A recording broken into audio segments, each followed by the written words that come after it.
Today we discuss DNA profiling, the topic of the biotechnology. It is very important topic and very interesting topic. This topic is for BSc second year students. They have their paper of biotechnology, and for MSc students who have their paper in biotechnology. Now we start. What is the DNA profiling? DNA profiling, it is also called as the DNA fingerprinting.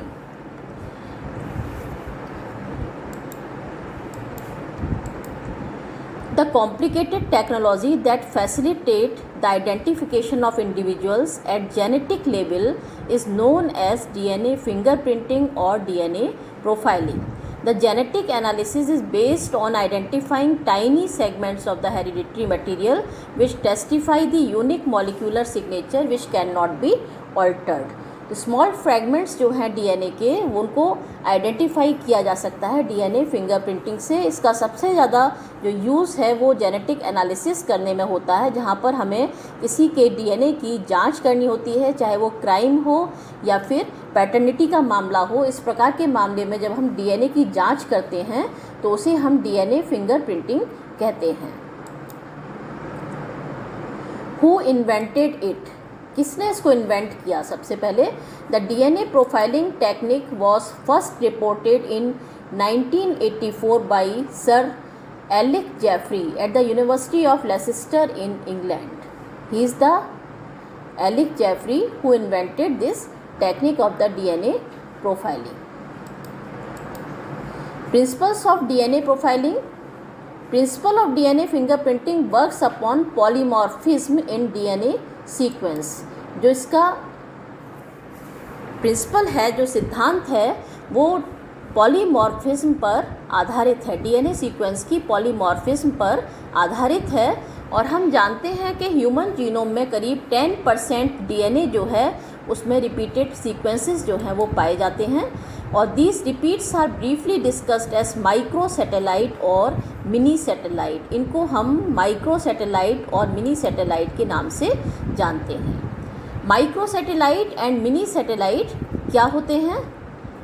Micro satellites are repeats of 2 to 6 base pair.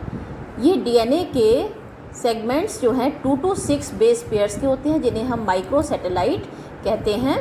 और ये satellites जो हैं micro satellites cytosine और adenine rich होते हैं. Cytosine adenine के tandem repeats very frequently found in the humans. Humans के अंदर ये बहुत आसानी से फ्रीक्वेंटली पाए जाते हैं. Ideal for detecting paternity and provide information regarding closely related alleles. आसानी से हम इनके द्वारा इंफॉर्मेशन प्राप्त कर सकते हैं. जो भी क्लोजली रिलेटेड एलील्स हैं उनकी इंफॉर्मेशंस जो हैं प्राप्त कर सकते हैं. पैटर्निटी की इंफॉर्मेशन जो है वो हम प्राप्त कर सकते हैं कि यदि बच्चे की कोई शिकायत है कि बच्चा किसका है, पैटर्निटी क्या है उसकी, उसका फादर कौन है, इस चीज़ की जांच जब हम करते हैं कोर्ट के अंदर, जब केसेस चलते हैं तो ये पैटर्निटी की जांच जो है वो डीएनए फिंगरप्रिंटिंग के द्वारा की जा सकती है.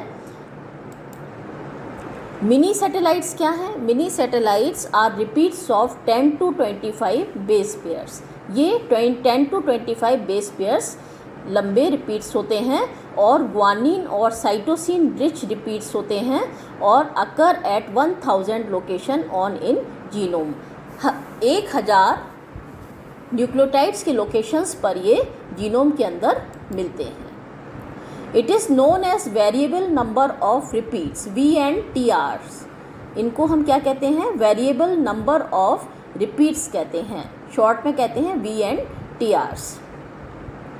Ideal for studying polymorphism and analysis as genetic markers. Polymorphism और जेनेटिक मार्कर्स के रूप में इनके द्वारा अध्ययन किया जाता है.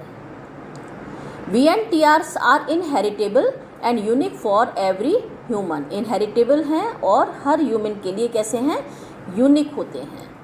तो ये है माइक्रो सैटेलाइट और मिनी सैटेलाइट। अब हम आते हैं मेथड्स ऑफ डीएनए फिंगरप्रिंटिंग पर। डीएनए फिंगरप्रिंटिंग किस तरीके से किया जाता है, क्या मेथड्स हैं इसके।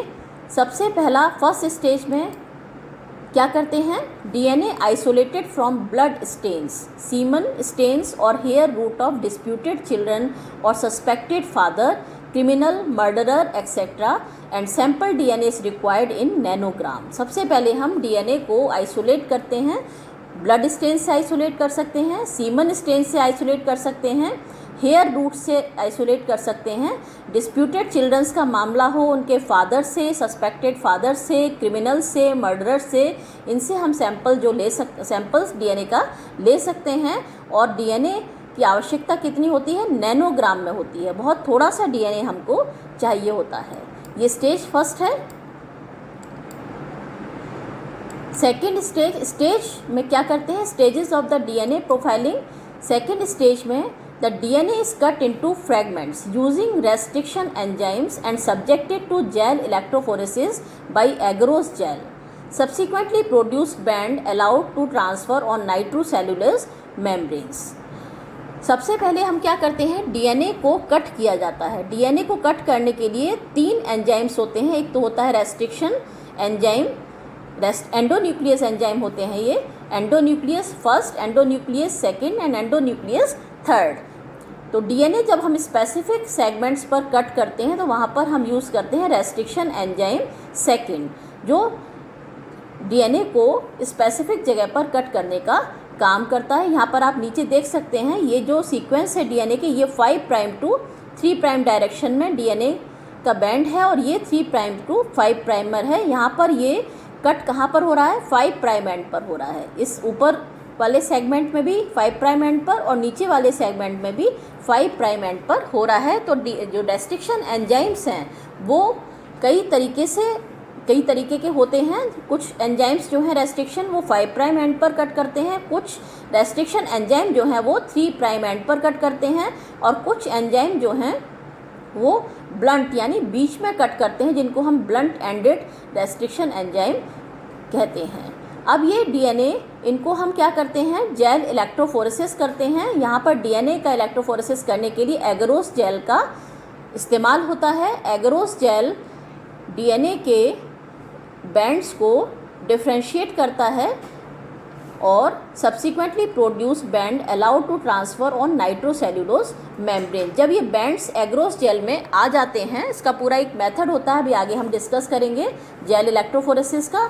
जब हम बैंड्स उसमें आ जाते हैं तो उस बैंड्स को हम कहाँ लेते हैं, उसको नाइट्रोसेल्यूलोज मेम्ब्रेन के ऊपर लिया जाता है। नाइट्रोसेल्यूलोज मेम्ब्रेन के ऊपर हम जेल को रख देते हैं और नाइट्रोसेल्यूलोज मेम्ब्रेन में क्या गुण होता है, वो अपने अंदर उसको बैंड्स को एब्जॉर्ब करने का गुण होता है। Each restriction enzymes cuts DNA at a specific base sequence. प्रत्येक रेस्ट्रिक्शन एंजाइम एक स्पेसिफिक बेस पर ही डीएनए को कट करने का काम करता है। The section of DNA that are cut out और कॉल्ड रेस्ट्रिक्शन फ्रैगमेंट्स। जो सेगमेंट्स कट किए जाते हैं उनको हम रेस्ट्रिक्शन फ्रैगमेंट्स कहते हैं, क्योंकि यह रेस्ट्रिक्शन एंजाइम्स के द्वारा काटे गए फ्रैगमेंट्स होते हैं, इसलिए रेस्ट्रिक्शन फ्रैगमेंट्स कहा जाता है इनको। This yields thousands of restriction fragments of all different sizes because the base sequences being cut may be far apart, long fragment और क्लोज टुगेदर शॉर्ट फ्रैगमेंट। ये फ्रैगमेंट्स डिफरेंट साइज़ में cut किए जा सकते हैं, या तो लंबे फ्रैगमेंट्स के रूप में काटे जा सकते हैं या फिर ये छोटे फ्रैगमेंट्स के रूप में काटे जा सकते हैं। Stage 3 fragments are separated on the basis of size using a process called gel electrophoresis। जो हमने fragments कट किए हैं उनको हम फिर प्रोसेस करते हैं जेल इलेक्ट्रोफोरेसिस से। DNA fragments are injected into wells and an electric current is applied along the gel. यहाँ पर आप ये देखिए, ये जो चित्र है ये एगरोस जेल इलेक्ट्रोफोरेसिस का है। यहाँ पर एगरोस जेल भरा गया है। जेल की जगह पर 2 तरीके के जेल होते हैं, एक तो होता है एगरोस जेल और दूसरा होता है पॉलीएक्रिलेमाइड जेल। पॉलीएक्रिलेमाइड जेल का यूज़ हम ज़्यादातर प्रोटीन्स को सेपरेट करने के काम में लेते हैं, लेकिन जब हम डीएनए और आरएनए को सेपरेट करते हैं तो यहाँ पर हम एग्रोस जेल का इस्तेमाल करते हैं। एग्रोस जेल इलेक्ट्रोफोरेसिस हॉरिजॉन्टल होता है और पॉलीएक्रिलामाइड जेल इलेक्ट्रोफोरेसिस जो है वो वर्टिकल होता है। यहाँ पर आप ये देखिए, ये ग्रुप्स बने हुए हैं। जेल जब हम सेट करते हैं तो यहाँ पर ये कॉम्ब लगा दिया जाता है। ये कॉम्ब से ग्रुप्स बन जाते हैं जहाँ पर हम अपने सैंपल को लोड करते हैं। यहाँ पर आप देखिए, ये सैंपल्स हैं, डीएनए के डिफरेंट साइजेस के सैंपल्स हैं जिनको हमने इन बेल्स में लोड कर दिया है।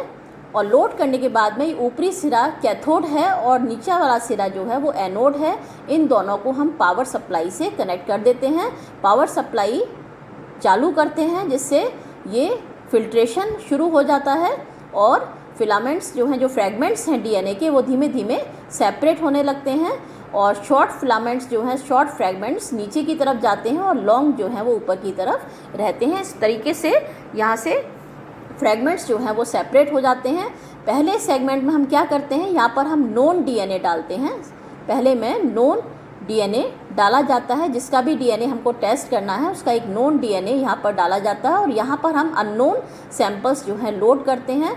उन सैंपल से हम मैच करते हैं कि कौन से बैंड्स जो हैं वो यहाँ पर आपस में मिल रहे हैं, जिसके द्वारा हम ज्ञात कर सकते हैं कि ये बैंड जो है वो इस नोन व्यक्ति का है या नहीं है। तो DNA fragments are injected into wells and an electric current is applied along the gel. इस प्रकार से जेल इलेक्ट्रोफोरेसिस जो है वर्क करता है। DNA is negatively charged so it is attracted to the positive end of the gel. Negatively charge DNA जो है वो पॉजिटिव की तरफ जाते हैं। यहाँ से हमने ऊपर से लोड किया है जेल इसमें एग्रोस जेल में, तो नेगेटिवली चार्ज है ये डीएनए, तो ये कहाँ जाएंगे, प्लस की तरफ यानी पॉजिटिव की तरफ जाएंगे। स्मॉलेस्ट डीएनए नीचे की तरफ और लार्जेस्ट डीएनए ऊपर की तरफ सेपरेट होंगे। The shorter DNA fragments move faster than the longer fragments. Shorter DNA जो है वो जल्दी नीचे सेटल होंगे और लार्जेस्ट जो है वो देर में सेटल होंगे। DNA is separate on the basis of size. Size के आधार पर ही डीएनए का सेपरेशन होता है। A radioactive material is added which combines with the DNA fragments to produce a fluorescent image. Radioactive material इसमें ऐड कर दिया जाता है। जब हम सैंपल्स को लोड करते हैं तो डीएनए फ्रैगमेंट्स के अंदर एक फ्लोरेसेंट इमेज बनती है और इस फ्लोरेसेंट इमेज का हम क्या करते हैं, फोटोग्राफिक कॉपी लेते हैं, डीएनए बैंड्स की प्राप्त करते हैं और जिसको हम ऑटो रेडियोग्राफी द्वारा ज्ञात कर सकते हैं। ये आप देखिए, ये फ्लोरेसेंट बैंड्स हैं जो ऑटो रेडियोग्राफ द्वारा ये चमकते हुए दिखाई दे रहे हैं और इनसे हमें पता चल जाता है कि ये डीएनए बैंड्स हैं और इनसे हम मैच करके जो एक्यूरेट डीएनए है उसको ज्ञात किया जा सकता है।